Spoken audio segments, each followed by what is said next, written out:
नमस्ते दोस्तों। तो यह इज़ माई ट्रिप का डेली का चार्ट, इसके बारे में आपको एक अपडेट देना चाहता हूँ। इसके अंदर काफ़ी अच्छा बुलिश मोमेंटम देखने मिल रहा है और ये काफ़ी टाइम से ट्रेंडिंग पर चल रहा है। जैसे इंडिया और मालदीव्स की जो लड़ाई के बीच में इसने काफ़ी एक अच्छा खासा डिसीजन लिया, इसके हिसाब से ये काफ़ी न्यूज़ में आने लगा। देन इसके बाद इसके शेयर प्राइस में काफ़ी अच्छी स्पाइक आने लगी। तो हम इसके शेयर प्राइस का जो चार्ट है ना वो डिस्कस करेंगे, इसके रिलेटेड इसके अंदर क्या हो सकता है क्या नहीं, इवेंट वो सारी चीज़ें। ये है इज़ माई ट्रिप का क्वार्टरली का चार्ट। इसके ऊपर आप देखोगे तो कोई भी चार्ट नहीं, यानी कि कोई बड़ी कैंडल नहीं बनी। तो ये स्टॉक जब से मार्केट में आया है उसके बाद से ये काफ़ी साइडवेज कर करके अब ये स्टॉक अब गया है ये क्वार्टरली के टाइम फ्रेम पे। बट आप इसको मंथली पर देखोगे ना तो ये जो स्टॉक ने ना एक रिसेंटली मंथली के इस छोटे से डिमांड जोन को हिट कराया, जिसने यानी कि एक लो लगा के फिर उसके बाद एक हाई दिया है। यहाँ पर फर्स्ट टाइम प्राइस ने लो लगाई थी जब आईपीओ के बाद जो ये अब गया था उसके बाद इसने एक ऑल टाइम हाई तक का एक रैली दी थी। और ये भी एक थोड़ा खासा मेजर वाला सप्लाई जोन था, डिमांड जोन था, जिसने 3-4 महीने तक प्राइस को काफ़ी टाइम से कंसोलिडेट करता रहा। अब प्राइस इस डिमांड जोन को हिट करी है, जिस हिसाब से यहाँ पर 1 2 3 4 5 6 मंथ तक प्राइस ने इसी के अंदर टाइम पास करा है। अब हम इसको वीकली पर देखते हैं। अब वीकली पर तो काफ़ी सारी चीज़ें लिख रखी है, मैं यहाँ डिलीट कर देता हूँ। वीकली पर आप इसको चेक करोगे ना, जब से इसने मंथली के इस डिमांड जोन में हिट करा, यानी कि ये वाला एरिया जो यहाँ पर है, इसको हिट करने के बाद आप चेक करोगे ना, इससे हिट करने से पहले प्राइस किस हिसाब से आई है आप देखोगे तो प्राइस सारे A to Z जो भी है ना टॉप एरियाज, वो सारे सप्लाई जोन को टेस्टेड करके आ चुकी है। और इसके अंदर आप देखोगे ना कोई नियर बाई सप्लाई जोन में कुछ खास नहीं है जो वीकली पर देख के लगे कि हाँ इसके अंदर टारगेट बुक हो सकते हैं। एक ये वाला सप्लाई छोड़ के ये काफ़ी अच्छा है, ऑल टाइम हाई का सप्लाई जोन है। इवन क्या नहीं वीकली का है तो थोड़ा बहुत पावरफुल हो सकता है, क्योंकि मंथली का ये जो डिमांड जोन है कितना खास नहीं है। प्राइस यहाँ से अब जा रही है तो यहाँ तक टारगेट बुक कर सकते हैं हम ऑलमोस्ट 65 रुपीज़ के अराउंड का ये टारगेट। हाँ 64 रुपीज़ पर ये सप्लाई जोन शुरू होगा।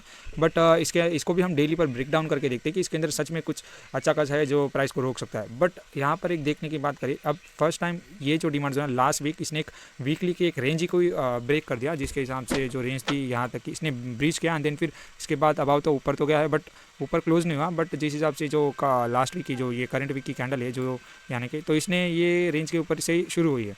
तो अब आप इसके अंदर देखोगे ना तो डेली पर ये जो वीकली पर नियरेस्ट के सभी टॉप एरिया ब्रिज है और इसको वीकली ईएमए का सपोर्ट है। ये जो लाइन है ना 41 रुपीज़ की वीकली ईएमए।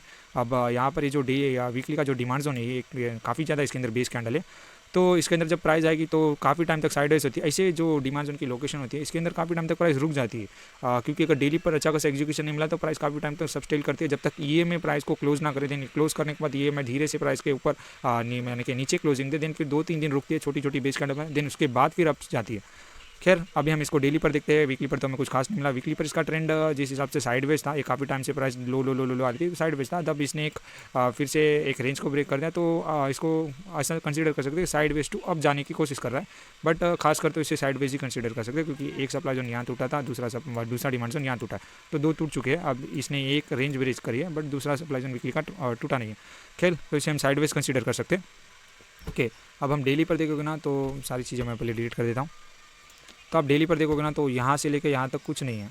ये जो ट्रेंड लाइन बन रही है आप देखोगे ना, इस ट्रेंड लाइन में A to Z कुछ नहीं है। आप इनिशियल इसका जो टारगेट है ना, एक टारगेट से 56 तक आप ले सकते हो कि इन शॉर्ट के अगर आपके अंदर फंड आपको चाहिए तो यहाँ तक का होल्ड कर सकते हो। देन फिर उसके बाद अबाव जाने का टारगेट है इसका, आप इसको वीक टू वीक भी ले लीजिए, कोई बात नहीं।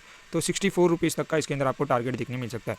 बट बात करें इसकी फॉलोअप डिमांड जोन की, यहाँ पर 2 एंट्री लेनी जैसे लेवल से, एक ये वाला लेवल से जो कि कुछ खास तो नहीं है, इतना खास नहीं है, बट अगर प्राइस इसको अगर ब्रीच करके आएगी ना तो यहाँ पर एंट्री लेने लायक बनता है, क्योंकि यहाँ से जब प्राइस आएगी ना तो काफ़ी साइडवेज गया, क्योंकि ये जो डिमांड जोन है ना इसकी क्लोजिंग देखो, इसने इस टॉप एरिया को ब्रीच किया, इस टॉप एरिया को ब्रीच किया। इवन यहाँ पर कोई खास मेजर सप्लाई जोन को बिना हिट करे प्राइस अब आ गई है, इसको भी ब्रीच कर चुकी है। आप देखो इसको भी पीएस कर चुकी है। देन फिर बिना किसी ये जो टॉप एरिया छोटा सा जिसकी खास क्लोजिंग नहीं थी और ऑलरेडी ये tested area played out area, यहाँ से ही प्राइस रिटर्न आई है सम ऑफ काइंड यानी कि मार्केट के साथ ही। अब आप इसके अंदर चेक करोगे ना तो ये जो बॉटम एरिया इसके अंदर कोई बेस कैंडल नहीं है, जिस हिसाब से आप देखोगे ना, ये जो रेड कैंडल है ना ये भी एक्साइटिंग कैंडल है, ये भी एक्साइटिंग कैंडल है ग्रीन कैंडल, बट इसकी ग्रीन कैंडल में काफ़ी ज़्यादा अच्छी मूव दी है तो इसको हम इग्नोर नहीं कर सकते। और ये जो एंट्री पॉइंट सेकंड है ये काफ़ी अच्छा है, जिसके अंदर आप एंट्री लेने लायक ले सकते हो। यहाँ पर कुछ 5 बेस कैंडल, तो इसके अंदर मैं वीक टू वीक नहीं लूँगा इसके हिसाब से। और ये भी LOTL हो जाएगा एक्चुअली, ये दो गाइस देखोगे तो आप अपने रिस्क के हिसाब से यहाँ तक लो। बाकी आप देख सकते हो अगर आप लॉन्ग के लिए हो सकते हो तो यहाँ तक का आप ऐसे ले सकते हो ऑलमोस्ट, जो काफ़ी वाइड हो जाएगा। But if you invest for long then this is good. तो 4% यानी कि 10% तक का इसके अंदर आपको लॉस देखने मिल सकता है। प्रॉफिट की बात तो फिर बाद में 10% पोर्टफोलियो माइनस तक जा सकता है इसके अंदर, अगर आप ये LOTL कंसीडर करोगे तो। पर खैर अब ये जो डेली का ये जो डिमांड जोन है ना, ये काफ़ी अच्छा खासा क्लोजिंग वाला डिमांड जोन है, बट इसके अंदर बेस कैंडल नहीं, तो हम इसकी मूव इग्नोर नहीं कर सकते। तो 125 पर हम जाते हैं, इसके अंदर कुछ एंट्री मिल सके हमें। हाँ, तो इसके अंदर आप देखो ना तो 125 पर एक अच्छी खासी एंट्री यहाँ पर देखने मिल रही है, जिस हिसाब से ये एक्साइटिंग कैंडल, दो बेस रेड कैंडल, देन फिर एक अच्छी खासी दो ग्रीन कैंडल है। तो इसके अंदर आप ले सकते हो एंट्री, यहाँ से भी एंट्री ले सकते हो क्योंकि कभी कभी मिस हो सकती है। बट जिस हिसाब से मार्केट कंडीशन है ना, तो मुझे तो लगता है कि या वीक तक आराम से दे सकती है। तो ये ₹2 तक का इसके अंदर आप ऐसे ले सकते हो। ये जो डेली के डिमांड जोन में, तो ऑलमोस्ट इसका परसेंट वाइज अगर इसका रिस्क देखे ना, तो हमें इसको ऑलमोस्ट 4% तक का इसके अंदर हमें रिस्क देखने मिल सकता है पोर्टफोलियो में। बट अगर आप इसे लॉन्ग टर्म के लिए जाओगे ना, तो आप इसके अंदर 3 एंट्री पॉइंट बना सकते हो। यहाँ पर आप 20% में ये करो, यहाँ पर आप 60% एंड देन यहाँ पर और 20%, क्योंकि ये एरिया से कभी कभी एंट्री पॉइंट थर्ड तक प्राइस आती नहीं है, तो उसके हिसाब से तो आप 80% तक इसके अंदर होल्ड कर सकते हो। अगर आपने 20% यहाँ करा, यानी कि उसका 4% यानी कि 800 तक का आपको इसके अंदर एसेल हो जाएगा। एंड देन नीचे आते आते आपको 1200 या 1300 तक का आपको लॉस देखने मिलेगा। देन फिर आपने यहाँ पर 20 यानी कि 60% अगर आपने इसके अंदर इन्वेस्ट करने के 60,000, देन फिर यहाँ से अगर प्राइस अप करना, तो आपको एवरेज मिल जाएगा कुछ 40 to 43 रुपीज़ के आसपास का आपको एवरेज मिल जाएगा, जो कि झट करके स्पाइक में आपको आपका एवरेज हो जाएगा। देन फिर यहाँ तक का ये अगर ये एरिया ब्रीच होना, तो ये वाला टारगेट तक का आप इसको बुक करिए, क्योंकि इसने क्लोजिंग अच्छी खासी दी थी, तो ये थोड़े टाइम तक टाइम पास कर सकता है। तो आप एवरेज करने के बाद यहाँ तक का करिए। फिर इसके बाद इस एरिया को ब्रीच होने के बाद कोई अच्छा खासा फॉलोअप डिमांड जोन बना, तो उसके ऊपर आप एंट्री लेने का सोचिए।